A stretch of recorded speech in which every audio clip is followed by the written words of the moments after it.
رتل بصورة قاف في القرآن واقرأ قراءات من التبيان.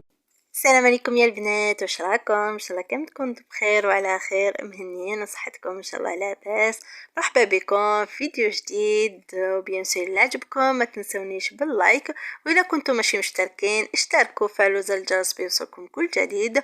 ونبداو الفيديو تاعنا بالصلاه والسلام على سيدنا محمد عليه افضل الصلاه والسلام، وبقاو معنا للاخير فرجه ممتعه. انا خياتي راح نشارككم غدانا المتواضع. بديت هنا في تحضير الخبز. هنا في اناء حطيت 500 غرام تاع الفرينه الكامله مع 500 غرام تاع الفرينه العاديه. ضفت لهم ملعقه كبيره تاع خميره الخبز. هنا الخميره تبقى على حسب الوقت، اذا كان سخانه ولا البرد. الا كان البرد عندكم في الدار تقدروا تضيفوا زيدوا شويه. وضفت لها هنايا شويه تاع الماء الدافئ وخليتها حتى تفعلت لي، ومن بعد ضفت الملح وبديت نضيف الماء تدريجيا ونلم مليح في العجينه تاعي حتى نتحصل على العجينه تكون طريه، ونغطيها نخليها بتجي حتى تخمر لي. وهنايا في مقلاة جست نحضر الكغاطه. في مقلاة حطيت كميه تاع الزيت وحبه تاع بصل اللي قطعتها قطع صغار مع الدجاج، قطعه تاع الدجاج كما تقدروا تستعملوا صدر الدجاج. خليتهم حتى تقلاو لي مليح مليح، ومن بعد ضفت كميه تاع البسباس اللي كنت قطعتها رقيق كما راكم تشوفوا. زدت خليتها على نار هاديه طيب لي غير هكاك بلا ما نزيد لها الماء. وهنايا في لاكوكوت جست باش نحضر لاصوب كما شفتوا حطيت الاغصان هذوك تاع البسباس مع زروديه، حبه صغيره تاع البطاطا وحبه صغيره ايضا تاع القرعه، حبه صغيره ايضا تاع البصل، ودرت الزيت والملح وفلفل اسود خليتهم تقلاو لي شويه. ومن بعد مرقت عليها وخليتها طيب، وكي طابت لي رحيتها نحيت هذوك الاغصان ورحيتها.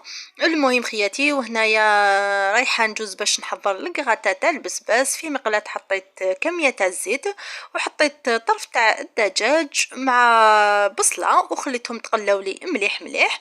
ومن بعد ضفت البسباس اللي كنت قطعته رقيق كما راكم تشوفوا، زدت خليته ذبال لي مليح حتى طاب بلا ما درت له كامل حتى شويه تاع الماء. ومن بعد حطيت الملح، فلفل اسود، الكركم والجنجبل عفوا، وزدت خليتهم حوالي دقيقة وطفيت عليهم. ومن جهة أخرى ثاني كانت عندي بطاطا حلوة قشرتها قطعتها بهذا الشكل، درت لها الملح ودهنتها شوية برك بالزيت ودخلتها للفرن خليتها تحمرت لي. وهنا بعد ما طفيت على البسباس نحيت طرف تاع الدجاج خليته بجيه حتى كي يبرد لي وبعد نفتتو. وهنايا العجينه كانت خمرت لي، رايحه نقرصهم نشكل الخبزات تاعي. هنا شكلهم كيما حبيتو، انا حابه نديرهم خبيزات صغار مدورين عادي. رتل بصورة قاف في القرآن واقرأ قراءات من التبيان. حبل متين مد من رب السماء فسما إلى العلياء بالإنسان.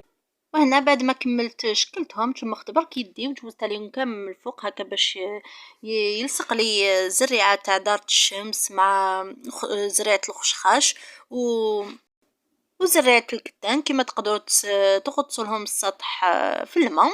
المهم خياتي يعني كملتهم غطيتهم وزدت خليتهم يخمروا لي بجيه. وجزت هنايا باش نحضر صلصه البيشاميل. هنا في كسرونه حطيت ملعقه كبيره تاع الزبده خليتها ذابت لي، ضفت لها ملعقه كبيره تاع الفرينه وخلطتهم مليح. ومن بعد بديت نضيف الحليب تدريجيا ونخلط حتى نتحصل على القوام اللي راني حباته. ومن بعد نطفي عليها نضيف لها فقط الملح وفلفل اسود، وضفت لها ايضا قطع تاع الجبن الطري، جبن مثلثات اللي عندكم الجبن، المهم اي نوع تاع الجبن عندكم. نخلط مليح حتى يذوب لي الجبن. ومن بعد هنايا في البلا اللي يدخل الفرن حطيت البسباس اللي كنت طيبته مع الدجاج اللي كنت فدته، وزدت قريت له شويه تاع البطاطا، خلطتهم كامل وضفتها على السطح الصلصه تاع البيشاميل، ودخلتها الفرن خليتها حتى خلطت لي اللون الذهبي وخرجتها. وهذا هما الاطباق تاعنا كما راكم تشوفوا، طاوله اقتصاديه وجبنان وصفات. نتمنى ان شاء الله ينال الاعجاب تاعكم. وهوك الخبز اللي حضرنا مع بعض، يجي خفيف وصحي احسن من الخبز تاع الفرينه البيضاء. البطاطا بطاطا حلوه مع الكغاتا رايحه نقسم لكم ان شاء الله تشوفوها كيفاه تجي. بصورة قاف في القرآن وقرأ قراءات من التبيان، حبل متين مد من رب السماء فسما إلى العلياء بالإنسان. هذا هم اخياتي الوصفات اللي حضرنا معكم النهار اليوم، نتمنى ان شاء الله تجربوهم من الاعجاب تاعكم. Fabien, regarde ton cadeau.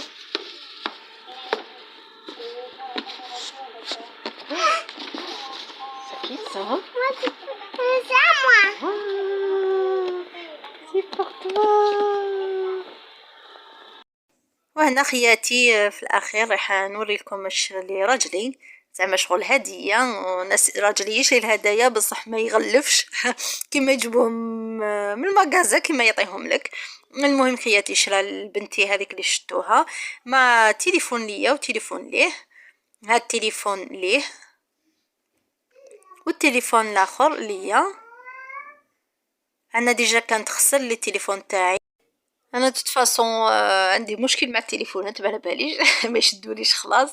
على هذا راجلي ما يبغيش يشري تليفون غالي خاطر على بالو الا كملي العام ديجا راه مليح. رتل بصورة قاف في القرآن وقرأ قراءات من التبيان، حبل متين مد من رب السماء فسما إلى العلياء بالإنسان، هو للقلوب ربيعها وجلاؤها وملاذها من قسوة الأحزان، وهو الغنى والنور والذكر الذي يسقي القلوب حلاوة الإيمان. وبهذا خياتي نكون وصلت معكم نهاية الفيديو. نتمنى ان شاء الله كنت خفيفه ظريفه عليكم. الى عجبكم بيان سور ما تبخلوش عليا بجام وتشتركوا الا ما كنتوش مشتركين بي يوصلكم كل جديد، وما تنسونيش بتعليق المحفزه. ونخليكم مع هذا المنظر تاع الثلج، حنا راه عندنا الثلج. المهم نلقاكم في فيديو جاي ان شاء الله. تهلاو بزاف بزاف في روحكم، والسلام عليكم ورحمه الله تعالى وبركاته.